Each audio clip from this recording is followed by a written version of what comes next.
Hi everybody. Today I'd like to share with you a few thoughts on the fourth part of the Spirit Amongst the Winds of War anthology series. But before I start, I would like to say thank you very much for everyone that's been coming on and that have been subscribing on this channel. This channel has definitely grown quite radically. And I would like to say I actually feel that it was because you're interested to understand where you are and who you are in terms of your life path on this plane, this reality that we're existing in.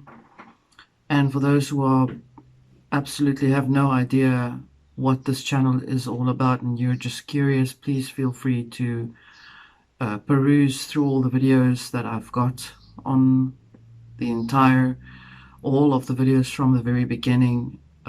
You will, if you follow it through, you'll be guided to go to whichever one it is that you feel you are driven to understand, to learn about.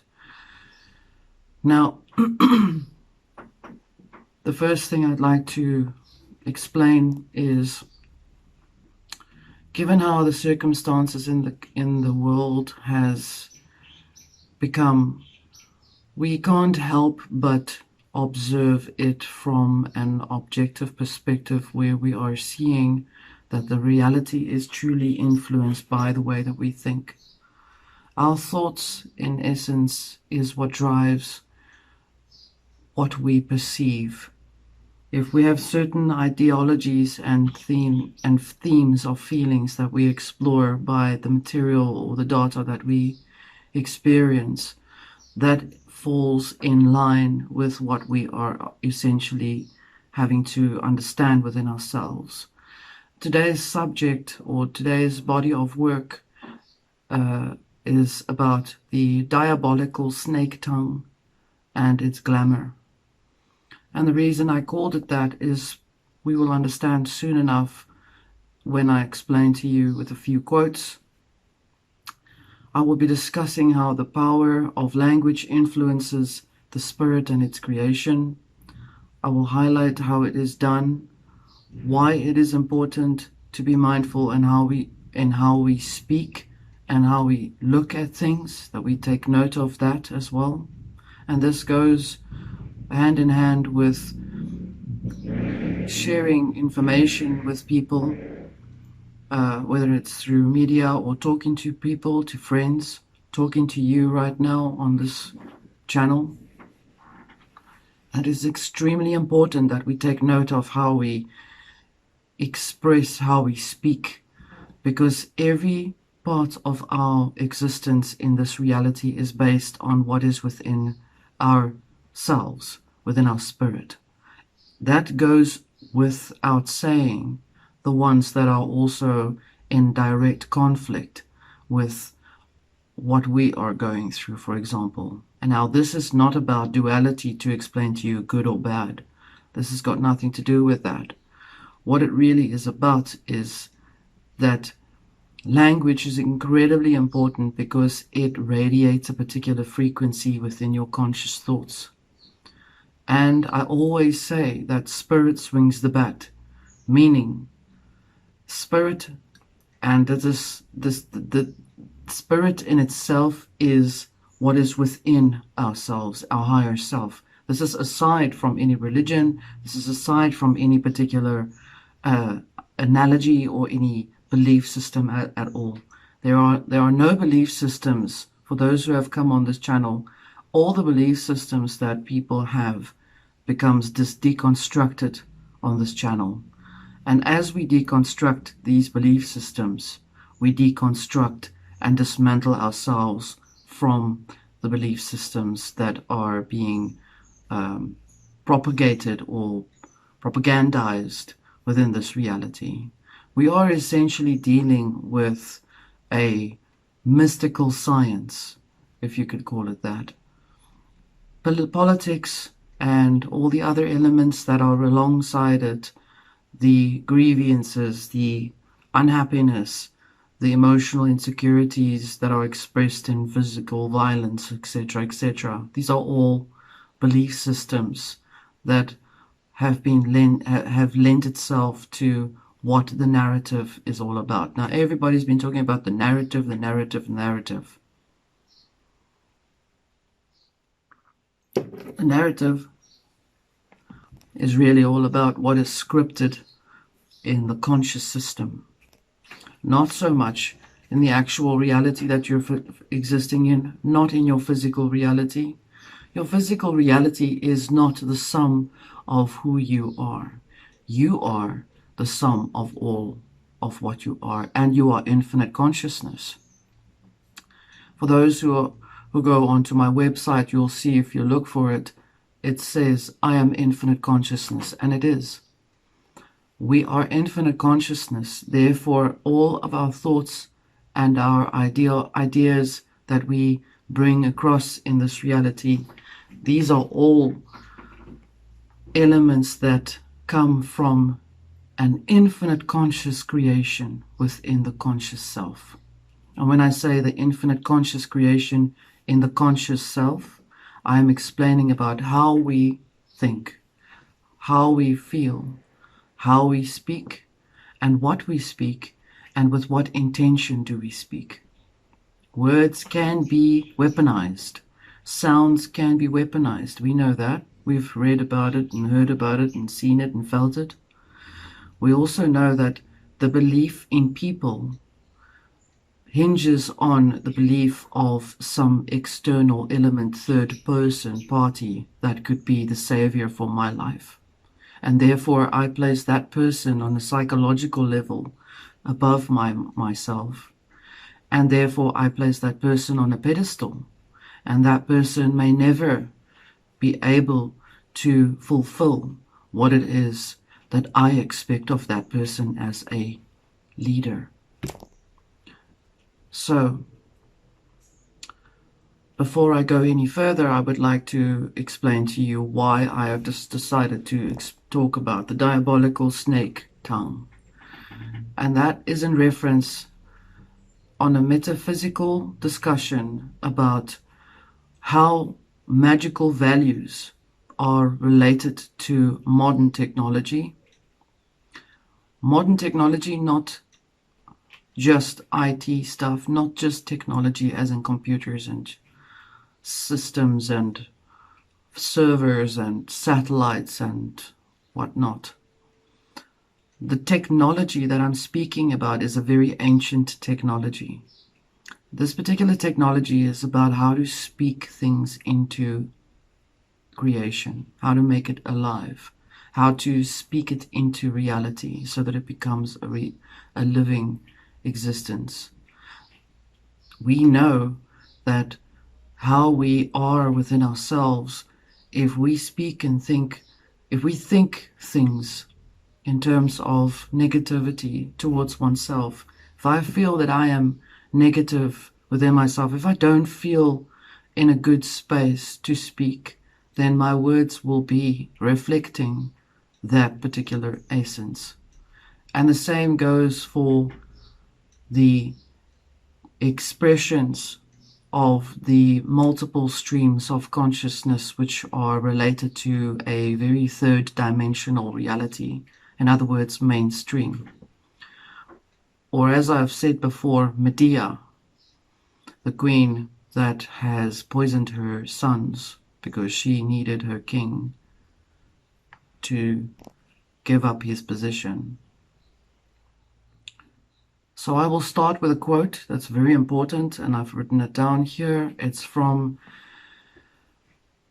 the Harry Potter movies, and I would advise for us to listen to this material. After all, this material that comes on this channel comes from the people of the channel. It comes from you. All of our conscious thoughts and our experiences and who we are within this particular channel forms a great spirit. And before I carry on any further, I will explain to you more on why I say that.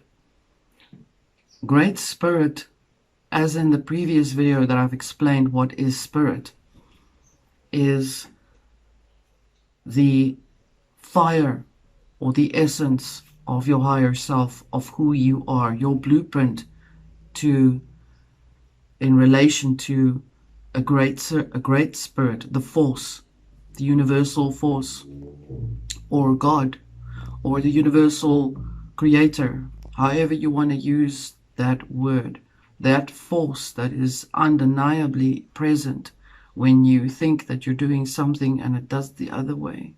Something else happens. We give far too much credit to things that are external in terms of beliefs of demonology or negative spirits, or those are bad things, or, as I've said before, and I'm not going to reinvent the wheel now, please have a look at all the other videos that I've discussed this particular information in. So when I say we are great spirit, individual within ourselves, many presence of great spirit forms thousands of points of light. And thousands of points of light is what great spirit is within present as we speak right now. So when we seek insight, when we seek help, when we seek guidance, we find it within our form of great spirit, within our community. Even if we're very far from each other, we think of the other and we can feel that one's presence. I think of you, and each and every one of you, I can feel who you all are when you come on this channel. I can pick up on you. And the same for you. You can feel the presence of people on this channel. So this channel is not just only a place of learning of the self, of higher self, but to explore in a metaphysical reality the truth. So therefore, I'm going to share with you this next subject. The quote comes from the work of Harry Potter and the Philosopher's Stone, J.K. Rowling. I will put a quote at the end and highlight the link where I found it. And it is mentioned, this particular quote and this particular element has been mentioned in two places. First place it was mentioned was in the Harry Potter and the Philosopher's Stone. And then it was mentioned in the Harry Potter and the Chamber of Secrets. It's very important that we take note that where it was mentioned as well. Very important.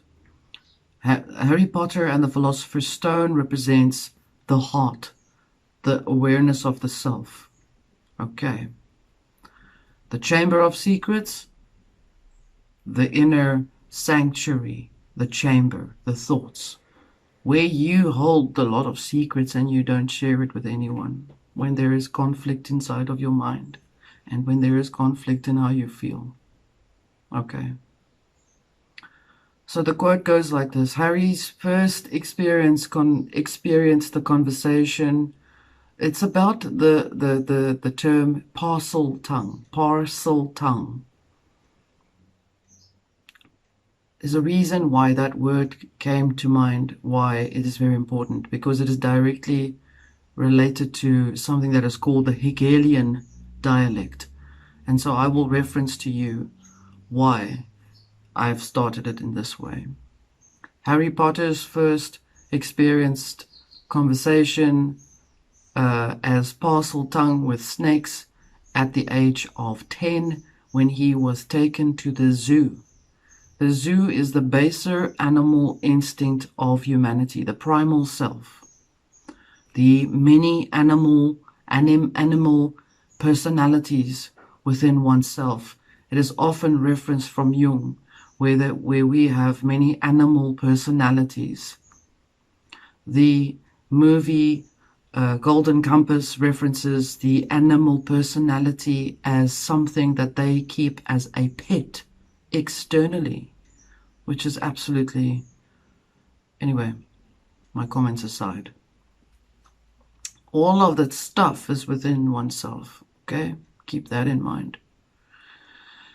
So his first experience with parcel tongue happened with his cousin Dudley in the zoo when he found himself communicating with a snake under obviously some sort of hypnotic suggestion while he was in the reptilian when he was in the reptile exhibit. Reptile, please move away from David Icke.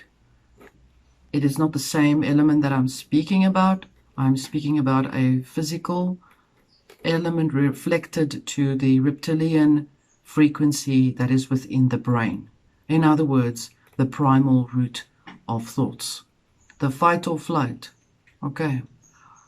Parcel tongue is this word. Then another quote. Hannah, he is a parcel mouth. Everyone knows that's the mark of a dark wizard. Have you ever heard of a descended wizard or decent one who could talk to snakes? They call them Slytherin, serpent tongue. Then that was a quote from Ernest Macmillan regarding parcel tongue's infamous reputation. Next part. So parcel tongue does not really exist, but it is very closely a reference or a mirror of Hegelian dialect. Parcel tongue was the language of serpents as well as other magical serpentine creatures like the runespoor and the basilisk. These are snakes. And those who could converse with them. A wizard or witch who could speak parcel tongue was known as a parcel mouth. It was very uncommon. It was a very uncommon skill and was known to be an almost exclusively hereditary trait. Okay, bloodline. Not counting Herpo the Fowl. Sounds very much like Oprah, actually. Anyway, who predated him by several centuries. Nearly all known parcel mouths were descended from Salazar Slytherin, with Harry Potter being the notable exception, although he gained his nobility as a parcel mouth in an unorthodox manner. Then, what does parcel mean? A person naturally able to speak the fictional language of parcel tongue in the Harry Potter universe, ... end quote, Wikipedia. HarryPotterFandom.com. Okay, so Harry Potter is now a universe. The above said quote highlights the principle of fear and triggering the primal basis within our conscious thoughts in fictitious expressions, in other words, media, movies, things that we watch. It is very important that we become aware of what we speak, as I've said. Use your critical thinking. Please do not become emotionally reactive to any of these things. Allow yourself to follow through with the information as it comes through, and then decide for yourself. So in other words, how does language affect the mind?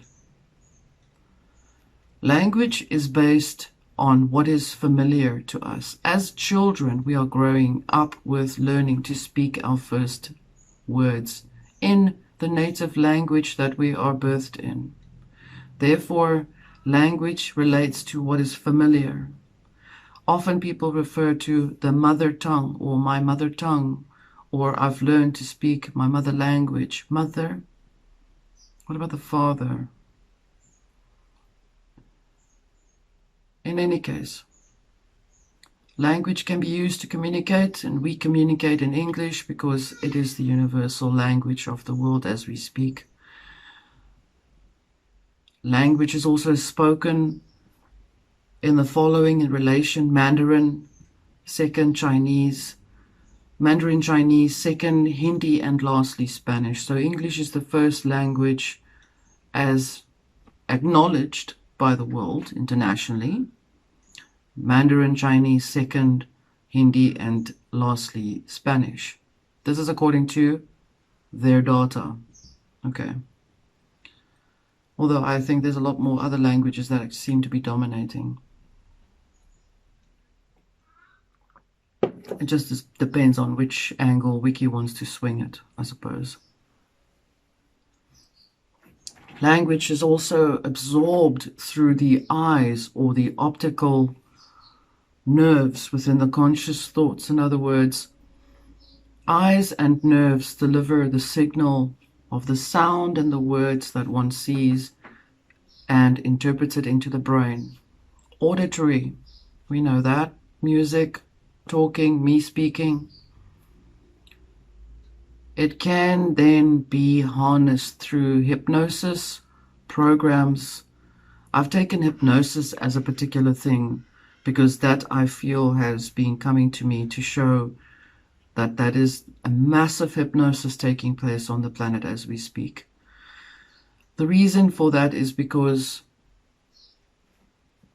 if you observe the world as it is without becoming involved in it emotionally, you can see that there are a lot of mirror experiences happening all over the world. Needless to say that it was orchestrated by people. That's the only way it can show that there's this anomaly of the same thing that's happening everywhere. It is also hypnotic. The reason I'm saying it is hypnotic is because hypnosis, the technique of hypnosis, and this is not an action, this is not against or criticism against people who use hypnotherapy to help people or any of that case. But hypnosis brings certain things into the mind for one to actually look at, and it draws references to these things. You know, when you want to think about something and you see, oh, but there's that, and they should correlate in some way to each other. So hypnosis is very much designed for that particular process to go into the brain. Although we know that repeated hypnosis can actually be extreme in some cases where it can derange the brain. We know MK Ultra for that particular process. We know people who have survived that process. They can't help it, but they always seem to be constantly triggered. Hypnosis is very interesting. It takes you to a state of memory-related stasis. In other words, what I've just explained to you now, where you are forced to draw a reference between, let's say, your childhood and your adulthood or in the timeline. So it tends to use your inner conscious state to control your personal timeline in terms of how you exist. So you slot in, you operate in your timeline. But then what happens then is it also tends to make you lose sight of your external environment. In other words, you are then very out of what is happening around you. You are almost unaware of your present existence in this reality. So you are disassociating yourself with your external environment. There is a part in the brain that is called the dorsal anterior cingulate cortex. It becomes less active. It is that thing that I've just told you that is supposed to be present at all times so that you know where you are in your inner reality in relation to the reality around you.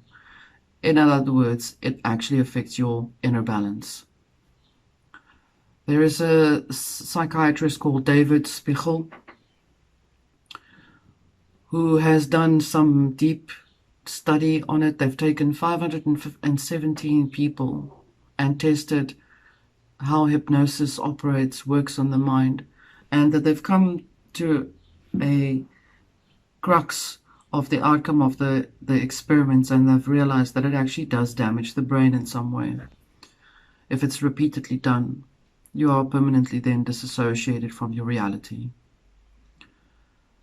David Spiegel says, notes that highly hypnotizable people are also more likely to lose themselves in things such as, for example, subliminal sensory alteration, for example, how you feel when you look at the sunset or when you are engrossed in a movie. And that is another thing that we need to be mindful of, is how deeply do you become involved in the movie that you watch. Similar to the how deeply do you get involved in the message that was just posted to you about crime, stress, fear, all that. Okay. There's a link at the bottom of this particular aspect as well for those who want to read any further. And I'm also saying that if you are really interested in reading the nuts and bolts of the entire subject matter itself, it will be on my website. And my website is, the link is posted at the bottom of the information of this video. So, how does language affect the mind via the spirit, which is where we are really going towards, or consciously? Again, how does language affect the spirit? In a much shorter, simpler explanation. It's important for us to be mindful that we understand the basic principle of how creation functions. We need to understand how creation works within ourselves, what creation is, and then once we know how creation operates, then we are able to understand that what we listen to and what we see and we experience, does it violate the process of creation? Does it interfere in my process of inner creation? And if it does, then that is material I must avoid, or that is material I must use extra critical thinking to become aware of. So, we have to recognize what we look at. We have to recognize what we feel. We have to recognize all of the elements, what we listen to, what we feel, what we feel. Does it make me feel sad? Does it make me feel angry? Do I feel swept up? Do I feel emotionally overwhelmed? Do I feel triggered? Do I feel disturbed? Do I feel super angry? I want to go and kill people. Recognize what we feel when we read and listen and see and talk. Do I speak like the person's material I've just looked at? Do I speak like a driven politician, etc.? I'm not going to go into any of these things. Be mindful. And the only way you'll know when you're looking at it, when you're observing that particular material and how you feel, you'll only recognize these feelings if they are suddenly foreign to you. If they, let me put it this way. If I am feeling calm and I know how I've got a little bit of stress and I've got a bit of a pain in my neck and I'm feeling a bit tired because of the week and so on, and I'm looking at something that says, they've come and they've destroyed this and this just shop and it's going to kill, and they're going to kill everyone, blah, blah, blah, blah, blah, with exclamations and a lot of emoticons in it, and it's shock, fear faces. And suddenly I read it and I feel, what the hell? The first thing I want to know is where? How far am I from the danger? Okay. Do you understand what I'm trying to say? That particular material comes at the time of, obviously, there's no such thing as let me just be very frank here. Nothing happens accidentally. There are no accidents. Every single thing that happens in a particular pattern. It happens in a particular fractalized pattern. We are all in a pattern with each other. We are patterning each other. We are in frequency with one another. We are constantly keying into the frequency within ourselves. That is metaphysics. Metaphysics is about myself, my conscious thoughts, who I am, where I am, what I am, and in relation to what, who, where am I in.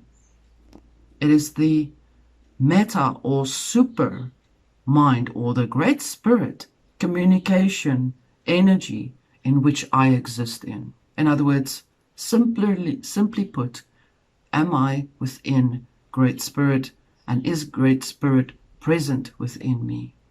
Am I able to be in a balanced state of consciousness? Very hard, given that there is a lot of external patterns and frequencies that constantly bombard us from all manner of speaking. Not only technology, not only coming from the external, not only coming from what you are experiencing as directed energy weapons. Okay. Not only that, I'm speaking about something that is far more powerful than those physical little toys and trinkets that they use. Those are just amplifying tools.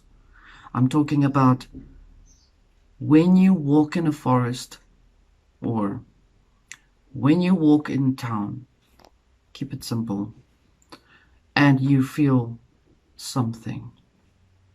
You feel unsure. It is something that makes you feel you're being watched. First thing you think is a ghost, because that's how people think. Instead of going inside of yourself and then wondering, okay, am I not just in the environment? That is the environment rather watching me. The people in the environment are perhaps very afraid.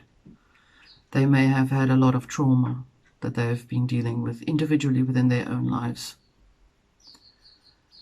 Is there hunger? Hunger can definitely create a lot of strange energies as well. That energy is what I'm talking about. And now I am not saying that it's about your neighbors and the people around you. But I am saying that there is another outer force of people. I'm calling them the Ministry of Magic, because I don't have any other word for them. I call them the Harry Potter Club, but it sounds like ridiculous. So I'm going to call them the Ministry of Magic, because maybe that's just what they actually are. Don't quote me on this. This is just my personal opinion on what I'm calling them. Then we know at least what we're dealing with. We're dealing with those little psychopathic wizards who are controlling the inner circles, the Committee of 300, or the little lodges, the little cult groups. There's a group of them that are working very well together, who are in the outer ring of that particular focus. The inner circles and these guys at the top of the pyramid, they are the target on a bullseye. They're in the middle for everybody to look at. These guys are on the outside of that target. They look in and they're controlling things. It's not the banks, it's not the politicians, it's none of that crap. Those things are just physical things that are challenging a human in their physiological existences. It's always on a physical, primal level where humans are the most affected, hurt, and triggered in. We are not all immune to that. It's not easy to deal with that bombardment as it is. So, what is creation? Creation is a process of, loosely put, what I think is what I connect with and what I then think about to then express, speak. You are the one receiving these words that come out of my mouth. Therefore, we have created creation together. And that is how that works. Okay, that's loosely speaking. I'll go into detail a little bit further along the line. We want to know to come back to what I was saying, because I was drifting off a little bit. Music is something that we need to be careful of as well, particularly the way that the latest music industries have been using a lot of synthesizing dirty technology to influence people. A good example was when I was a child, or rather I was a lot younger, when I used to listen to, let's say, Kurt Cobain and Nirvana, because I used to be very much listening to those kinds of things, I would feel incredibly depressed afterwards. I would actually feel like I could easily kill myself. Interesting, eh?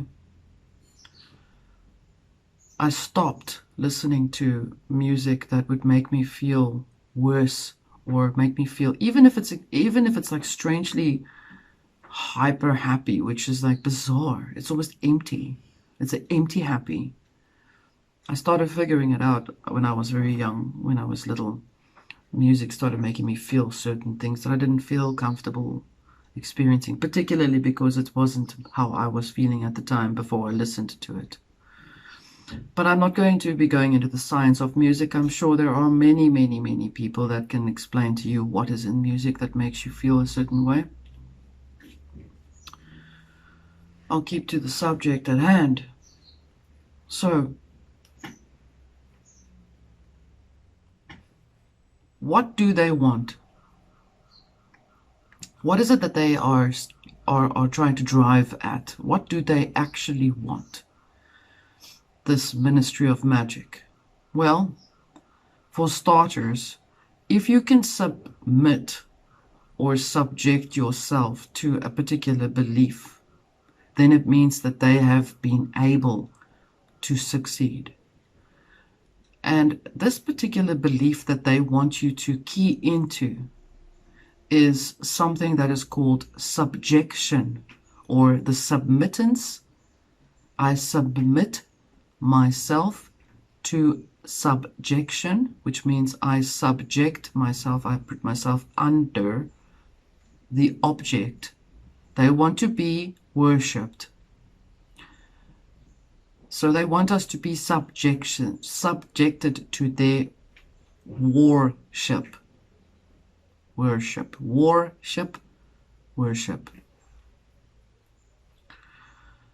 That is amplified, remember what I said, through the physical elements that are industries in this reality. I subject myself to media. I subject myself to the latest and greatest of whatever widget. I submit and subject myself to a way of thinking. A way of thinking is anything but what is organic. They have an inorganic, artificial, intelligent program, not the AI. I'm talking about them as projecting into this reality using the inner circle as the amplifier to override your organic awareness of who you are. In other words, what we're actually dealing with, along with all the agendas, Agenda 2030, Agenda 2021, and Agenda 20 this and that, and agenda, reset, bollocks, bullshit, baffles, brains. Okay. They want you to be submitted to a subjected existence. Doesn't matter what. It just happens to be whatever is the best thing to work the most fear up. And that particular belief system is very, very, very, very carefully woven into media, into some alternative groups, some alternative streams of information. I mean, these guys with their millions and millions of subscribers, wow. Registered, verified, with trillions of ads, and they're giving you this weird purple bubblegum wrapper, special bubblegum. Really? It's the same thing. While in the back of their houses they have this porn industry and whatever else is pedophilia and you name it. Okay. I always look at What does it make me feel? If they sound like they're wanting to make me feel slightly hypnotized, no ways. Yuki, do not come into my inner sanctum. I stop. So, in short, I don't think I need to explain anymore to explain to you what it is that they're actually looking for, other than your submittance to their God that they want to bring in. An artificial, intelligent, not AI. They are artificially seeding through their chaos, magic. I'm using loose terms, okay? They're using that form of energy to overthrow your organic connection to Great Spirit within you. That outcome is a religion that they are looking for. Religion. You're back into what they want. Followers, subjects of their new God, their space Jesus, or their space savior.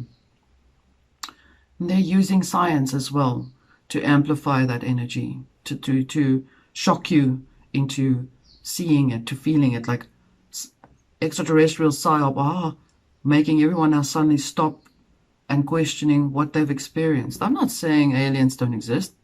Shit. I've had lots of extraterrestrial experiences that are so organic, that didn't come with the dramas and the meaty, massive, 20th century Fox in your face thing. I've never experienced that, actually. I've had it always in such a normal way. I've only been perhaps once harassed by something that was completely oblivious to its own. It was like a fly, really. Okay. And then I'm not talking about the people who have experienced super soldier interference from military industrial technology, using military technology to synthesize an alien that comes to abduct you. You lose time. You actually go through all of those physical processes. Yes, I've gone through that myself. And I found out that they were a bunch of corrupt fuckers. They are not real. Okay, but I had to find it out for myself. And then I broke that program. The entire world has always been revolving around psychic spy work, psychic interference in some way, shape, or form. Have you not noticed? Everything that you're looking at, it's all psychically driven. Do you know how easy it is to make a country believe that it is being terrorized by some sort of outside enemy by literally creating something of a sigil on a map of that country? Draw a little picture on that country. Do you understand how simple it is? It can only also become that powerful if we believe in it. And it can only also have so much power over us if we subject to it, if we submit to it, if we watch things like Harry Potter and become engrossed in it and lose all track of ourselves. It's just an example. I watched Harry Potter too. It's not an action. I'm not knocking anyone for that. I watched Star Wars too. I've watched all of those things. But I don't lose myself in it. I see it as entertainment. But I also see what their agenda is. That's how I think. Coming back to what I'm trying to explain is this.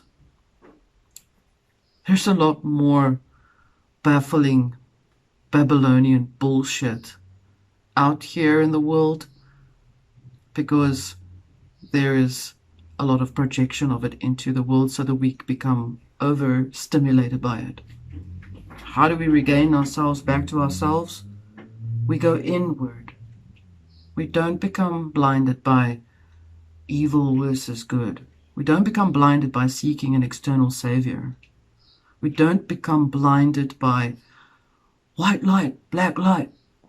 We don't become blinded by that duality. We don't submit to duality. We do not submit to duality. Duality is what is creating division within the conscious thoughts. The external reality is reflecting that only. Remember, that's why I said we cannot worship the external reality, because the external reality does not validate what it is that we are looking for within ourselves. It must not become the idol. We can live within this external reality and explore it, use it to learn from, enjoy the fruits of this tree, and live within ourselves by exploring and seeing how it works. And by all of that, we are also going through the turmoil and learning how to understand what turmoil is in an internal consciousness. Everything always is going to be inside of you, where you have the most power to master over. You master your domain. Be the master of your domain.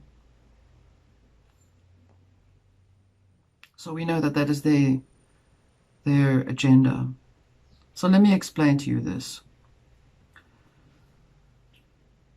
Mass media creates a hypnagogic state. That is a very good word, because the gog is also in there. But mass media hypnosis, as I've just explained to you, is designed to penetrate your inner sanctum, to go into your conscious thoughts, and to also use your physical primal root against you. In other words, to stimulate inside of your thoughts conflict about how you feel about relationships with yourself, and relationships with your partners, with people you love. It is designed for you to become divided from that. If you are feeling conflicted about someone while you're married, or while you were with that person, or whatever the case is, why? Have you then decided to ask yourself why you feel that way? It's not always the relationship that's the issue. It sometimes is the material that you're looking at that can create that conflict inside of you, is what I'm saying. Have you not remembered that when you looked at the stories that they've written about the mythology, it was used to be such a romanticized thing. Mythology is so romanced, where the hero would come and he would come and slay the demon and slay the dragon, and the citizens would be free and say, "Thank you, Hercules, for saving us." What utter crap. What utter crap. We all save ourselves. So now I'm going to explain to you, and this is going to be something that is very important, is what is Hegelian? What is the Hegelian dialect, or Hegelian philosophy? The Hegelian philosophy, remember I said, I'll give you a quote rather, let me explain that.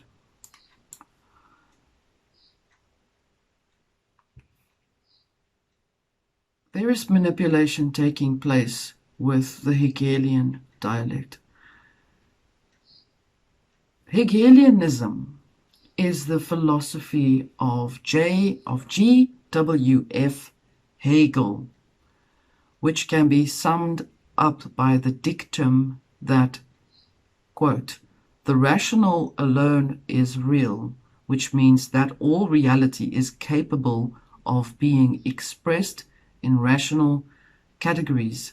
His goal was to reduce reality to a more synthetic, there's the word, unity within the system of absolute idealism.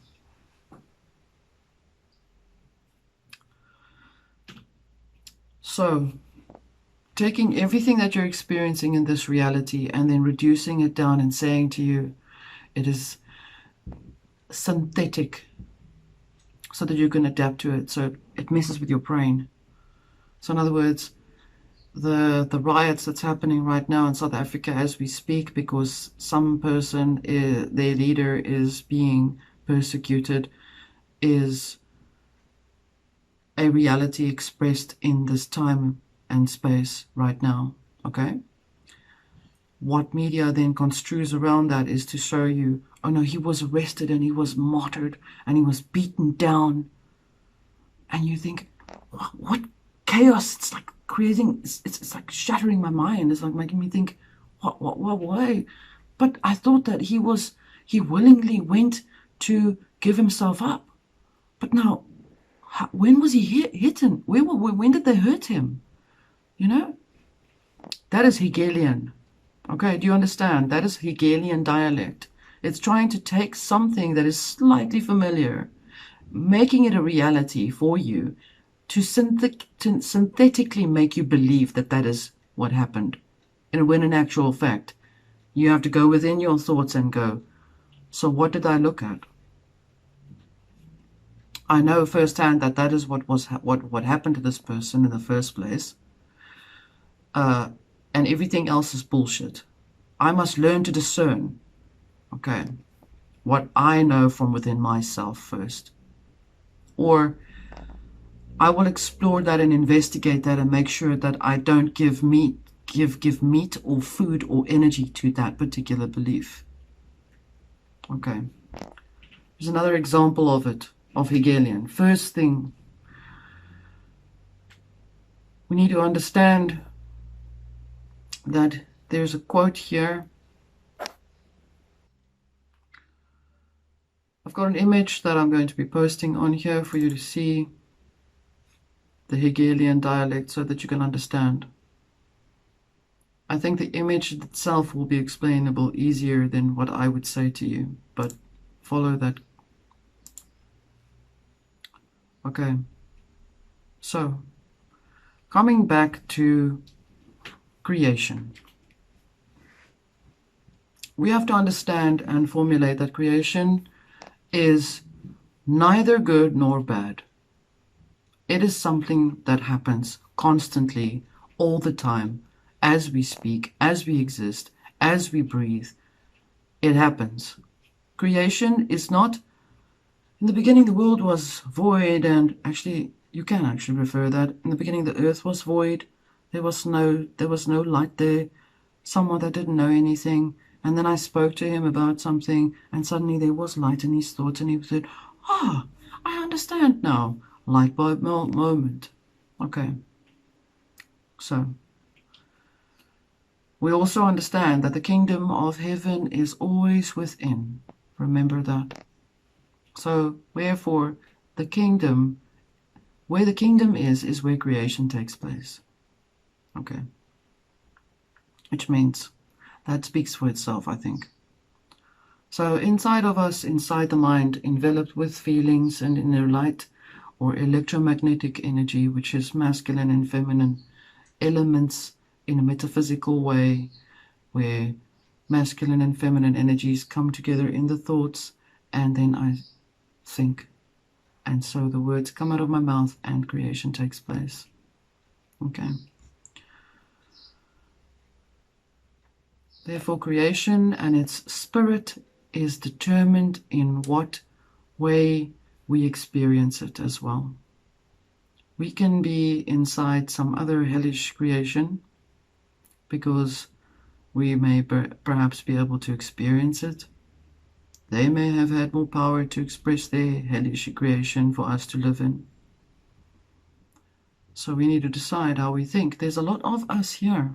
We can actually really change that energy. How we think.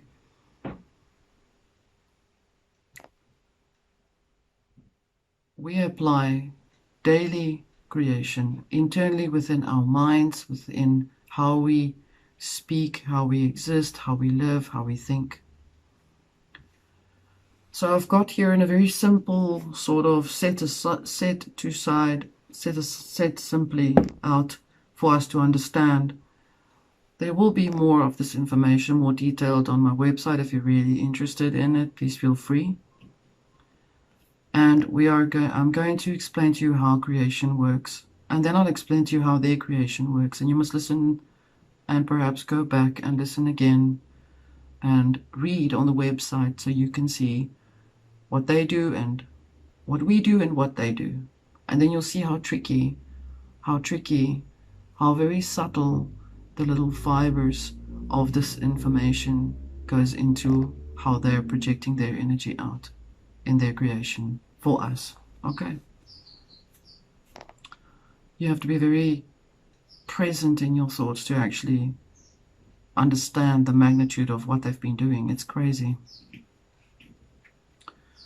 So, we understand and we know it is a fact, it is a truth, it is something that cannot ever be changed, that spirit produces light inside the mind or chamber.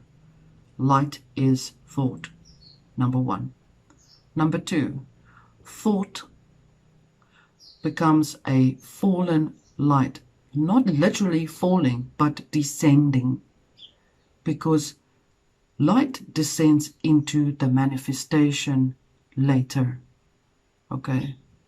Thus, light is also the messenger. And the messenger is mercurial, which means it moves fast. So when you plug something into the wall, the electricity socket, you connect light for light to come through, but the frequency of the way in which the speed of the light ions run have to drop or descend into the light.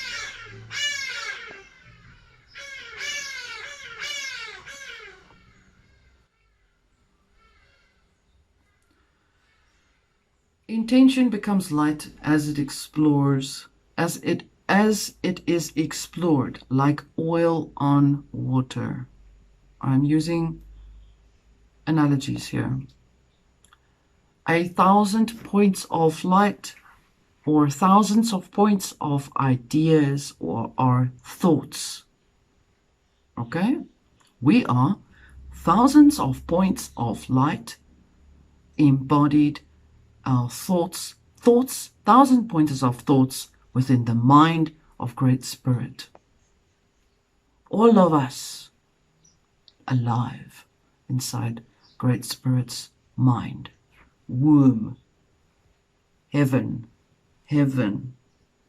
Okay? I definitely know that this particular information has they've been tampering a lot with this information, a lot.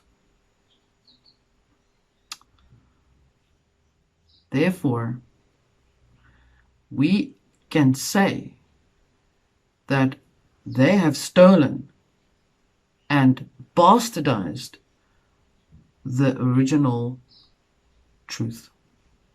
Okay? And I can say that. And you can feel that, and you can say that too. You know it.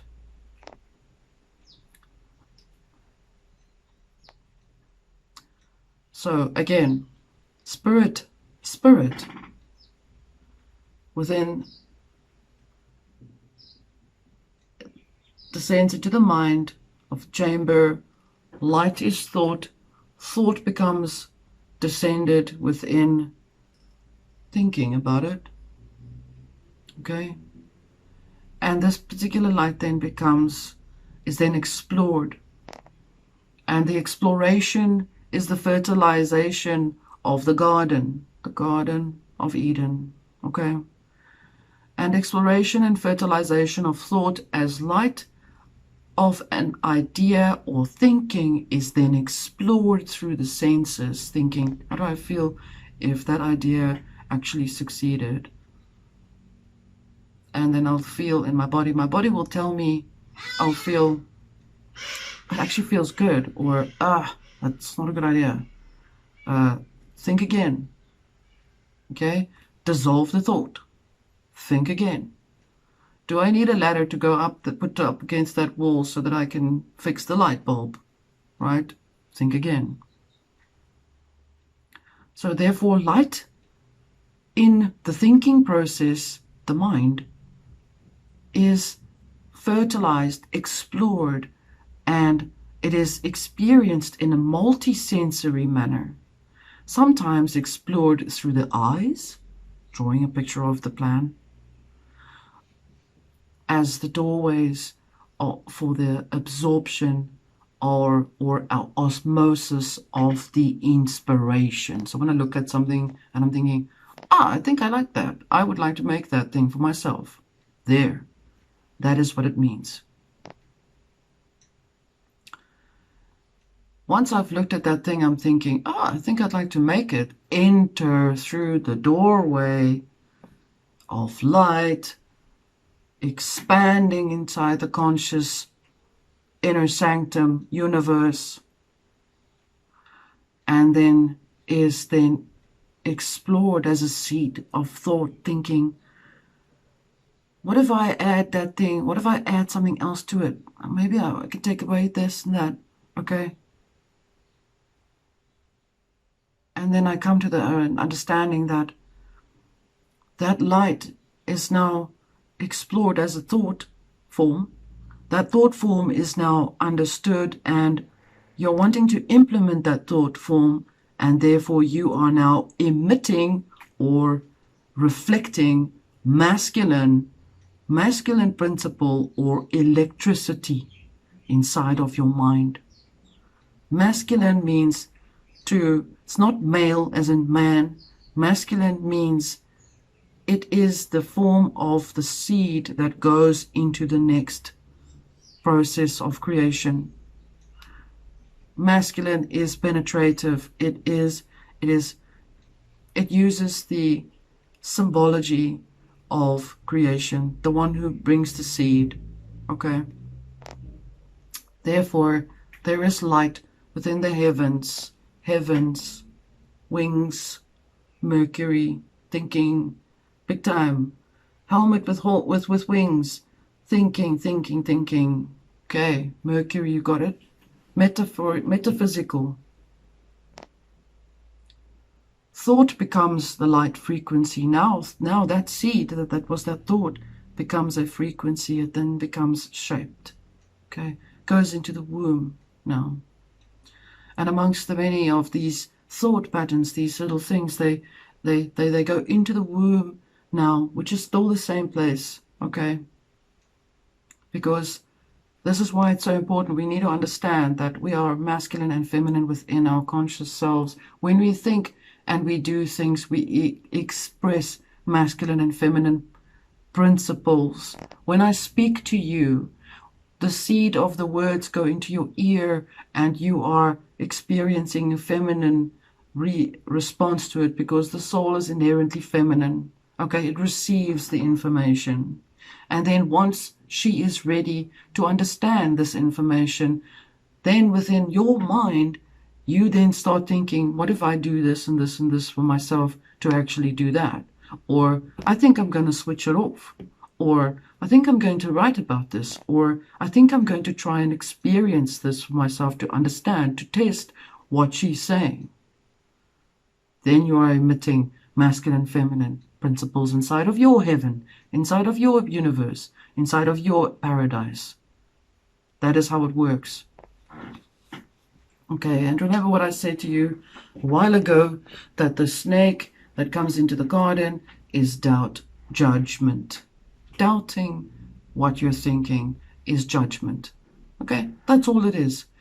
No romance of any sort attached to it. Doubt. Okay. Once this light then becomes explored and experienced, it then becomes, like I said, a frequency. And then the right frequency is picked. So not that step, not that bolt, but this bolt. Okay. Critical thinking. Okay. In comes the seed through the water, which is in the brain, the amniotic fluid, again, the representation of birth, of a woman who is pregnant, who is going to give birth. That is a representation, a symbolical, a symbology of a woman who is giving birth. Okay? The amniotic fluid is magnetic and electric inside of the brain, inside of the body. In comes the seed through water. Water is also words. Amniotic fluid or fire on the lake, which is another reference in the Bible. Revelations is made for you to think about yourself and how you think. Revelations in the book is an example of how you are thinking, how you must be thinking, how you should be concerned about what you think. Rather, let me put it that way. Be concerned about how you think. Okay. The fire on the lake is just showing you that you have decided on that particular thought. You've made a choice, and that is the choice you've chosen, and that is what you're going to do. You're going to put that bolt in and that nut, and you're going to get rid of that particular screw. Okay. As a reference and settles into the womb of consciousness. So here we go, back again to the pregnant woman. Mind and soul processing the seed is then feminine. You are giving birth in your consciousness to the idea. And that idea then becomes magnetic, because that is what you're going to be doing. You're magnetizing the idea to yourself, to your intention of what you're going to do. Okay. The idea is then birthed as a child. The child is then birthed as the expression or the action of what you're going to be doing. In other words, your action is electromagnetic in energy when you're now going to do something about it. You're going to write about it. You're going to talk about it. You're going to have an argument with someone about it. You're going to talk about it. You're going to sing about it. You're going to do whatever you want with it. You're going to do it. You're going to apply it. You have magnetized yourself to your electrical magnetic frequency, to that idea. The child is electromagnetic. The child is the idea. The choice is inside of the womb. The seed is created by what I've seen and what I think about and what I'm wanting to do. The drive, the fire. Okay. So in everything, in this entire creation, I will give a simplified diagram to explain how this works. It is important for us to understand that principle. It is extremely important, because then we can be mindful of what seeds we want to have in our womb. What seeds do we allow ourselves to give birth to? Okay. Now that we understand how creation works, now we can understand that it is incredibly important that we are harnessing and expressing all the elements multisensory within our conscious selves at all times. This that I've just given to you right now cannot be simplified. It must be understood so that you can see how you think.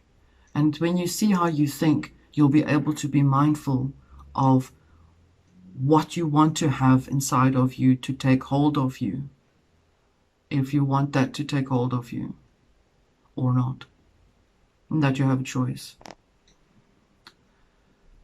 So during all of this entire process, I do want to explain to you that we emulate Great Spirit as all. We are Great Spirit because we are plural. We are many spirit present in Great Spirit. We are therefore all the many thousands of points of light of thoughts embodied as individual consciousness within the supermind of Great Spirit. Do you follow what I'm saying? Therefore, we acknowledge, very importantly, the following. We know that masculine and feminine principles exist as a whole androgynous element. In other words, masculine, feminine, masculine, feminine. It is not what are the hundreds of labels for that gender, for gender labels. It is none of that. It is not transgender. It is not bisexual. It is none of that that stuff. Those labels. Those labels are all physical related. Okay? We understand and know that creation and Great Spirit is masculine and feminine, and it is androgynous. Androgynous is not bisexual. Androgynous is having both parts available, while there is a third part in the present, in the middle, in the center. The middle path. The middle path. The middle path. There is masculine and feminine, and the middle path. The vesica piscis with the center.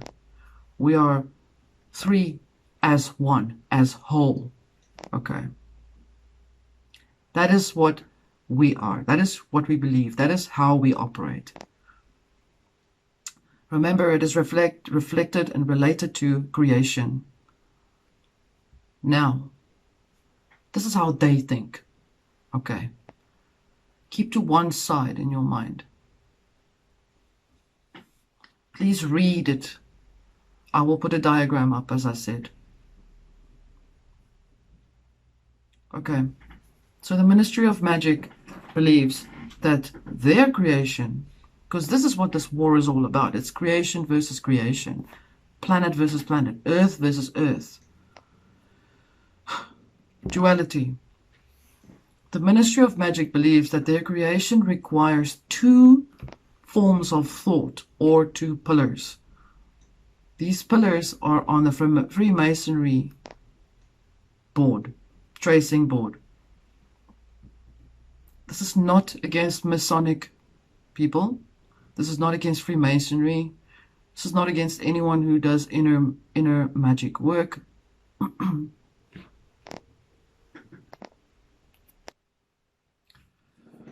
Ministry of Magic believes that their creation requires two pillars from the Kabbalah system.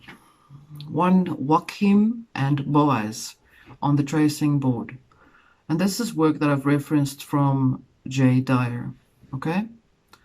My commentary on it. Joachim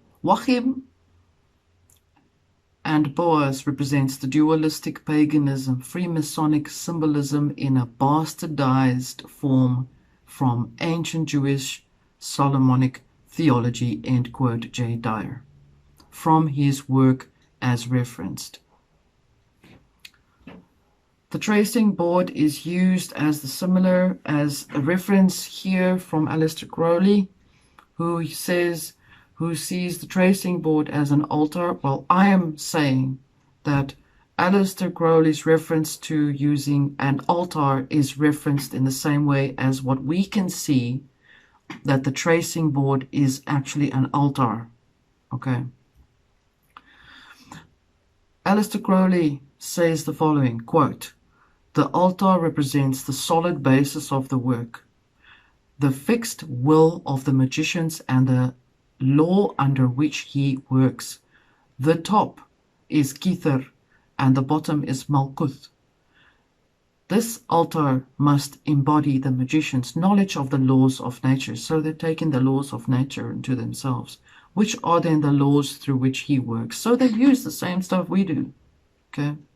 Except they decide to put whatever they want to in the altar. Okay, and we don't have altars. We don't create altars. We don't need that. We've never needed to create altars, actually. So the two pillars, Joachim and Boaz, represents a doorway. There's two towers, two pillars. Okay? Any movie, anything that you see, even the advertising of the two opponents, it's two. Okay? Duality. There's always a this and a that. One is Joachim and the other one is Boaz. Always remember, when you see these things in anything, if there's a house with two of these towers in it, if there's a picture of a red and a blue, it's Joachim and Boaz, okay? That's their projection of their magic into what they're trying to get into our reality, okay? So,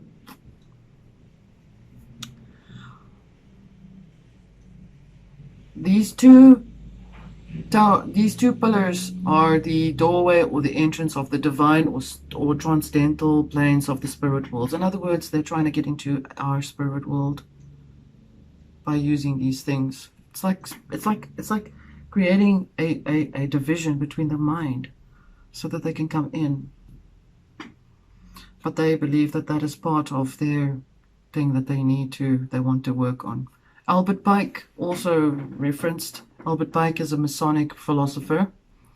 Albert Pike also referenced that the Pope of Freemasonry, because Masonry did have a Pope, comments that the pillars are referencing gender, sexuality, relationships, and the nature in dualistic form. Okay. Notice the Pope suggests that. Okay.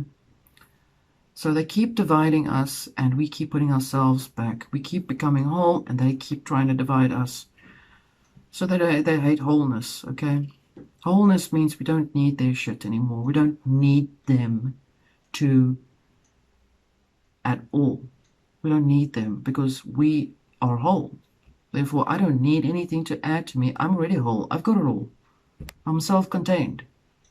I'm individual. I'm organic.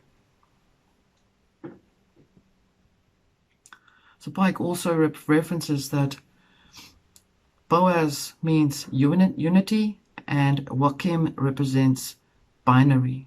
Now, where have you heard that before? Binary.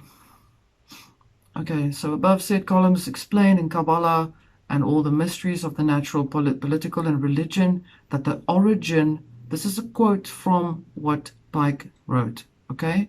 Quote is this. Wakim and Boaz is explained in Kabbalah and all the mysteries of the natural, political, and religion that the origin of woman is not man's creation. Don't forget, woman is also a reference for the soul. Okay, so there's the first direct plane of saying man. They say man is not responsible for the creation of the woman. In other words, they're saying to you, you do not have a soul. Okay. Your soul, the woman, is not part of your creation. You don't own a soul. Okay. We do own a soul, but our soul transcends into the higher spirit once we pass on. Our soul is our wanderer. In other words, they say, you don't have an Uber driver. Okay. Therefore, you can't go through the world. You're aimless, directionless, you're nothing. All right. And that the universal creation, their universal creation, is that the female is the first principle, and this is a spin on the Gnosticism. So then they conflict again, and then they say, but they believe in Sophia. Sophia is Gnostic, and I've told you before that Sophia, the Sophianic age, is related to not acknowledge the spirit, but then only the veneration of the soul as a god, as a spirit. Okay. When the principle of existence was made by the Creator, this is what they believe, as himself, as a masculinized God. So they do not see that our Great Spirit is without any sexual, without sex.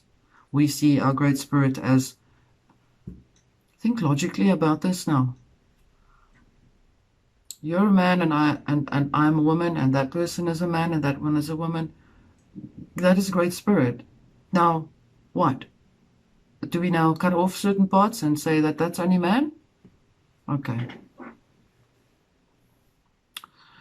He produces, so they say, when the principle of existence was made by the Creator himself, he produced an emanation. That's another fancy word for just a reflection.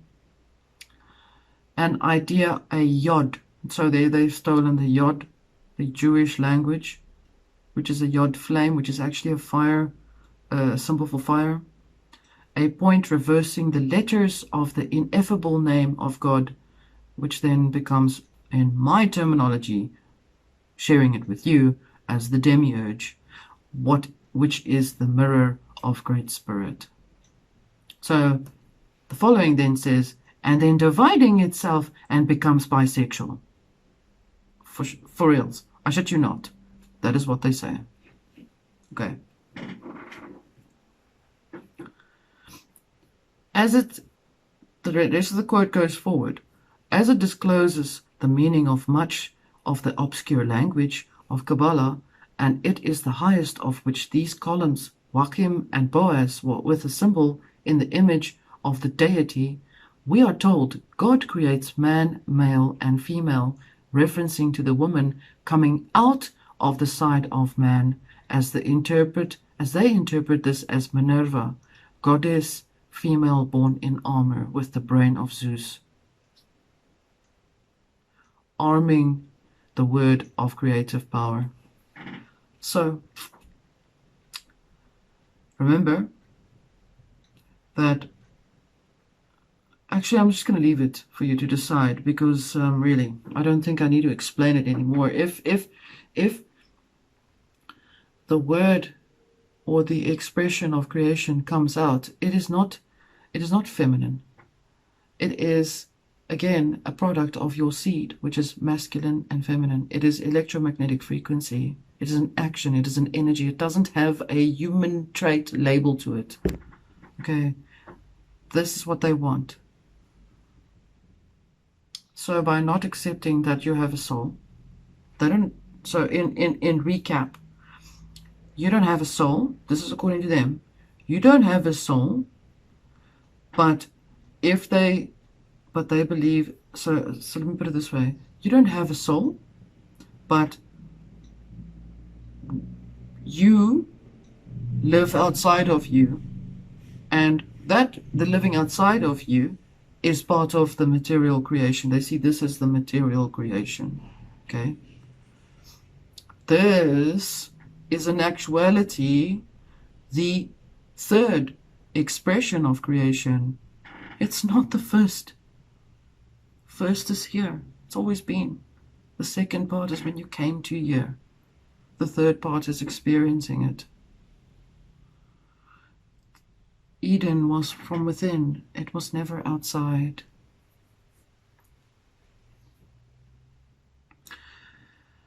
And so by not accepting that they have a soul, they abort and transplant themselves into their material creation, which is a technological substrate mechanical material.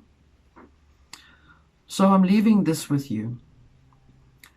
I will sum it up by saying, please go over the explanation of creation, of how we experience creation. Then read what they create, how they see creation. Then understand that we take note of what we choose to put into our consciousness. Then understand that how we look at things really determines what we choose to bring into this reality. And then understand that we are Great Spirit at any given point. This subject is not closed. I'm going to leave it here with you. I've gone over a lot of the time. And I say thank you for giving you my time, your time and my time, our time, for us experiencing time together. I appreciate your presence, and I appreciate your love as I am giving you my love, and we are in this together. And be good. Much love. Bye.